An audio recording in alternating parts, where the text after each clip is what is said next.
my gosh, we had 10 town halls with AESL throughout the summer. And some of the things I heard that the librarians were doing, I mean, there were puppet shows and there were read-alongs and there were crafts and story time and book clubs. And so what I think the average person can do, especially someone who is not actively, who doesn't have a child in the school system, is just be an advocate out in the streets, be an advocate when you vote, be an advocate when it comes time for budgets and funding and things like that. Have a voice, say something. Don't stand in the shadows and then bemoan the fact that we don't have school librarians. Right.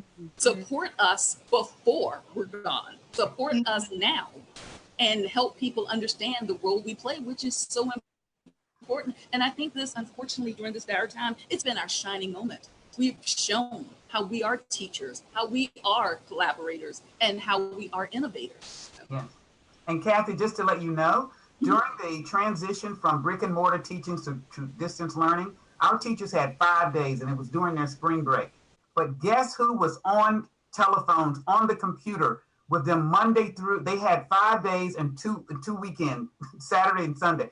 Librarians, basically helping them to navigate the platforms that were recommended by the school system for them to use, the video conferencing. They worked on Sunday nights until midnight. And of course, when we had to place lessons on TV for those students who did not have computers at home, the union basically partnered with Fox 5 and Channel 4 to put lessons. Who stepped up to do those lessons? Librarians and our teachers.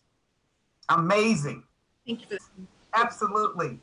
Absolutely. We have a partnership with every library, Kathy. Yes. A petition now that is over 3,000 signatures, parents, students, and teachers. And we're going to continue because we want, in our contract, we are advocating for a librarian in every school for the very purpose that you just stated, knowing that even with the hybrid reopening, we're going to be involved in distance learning.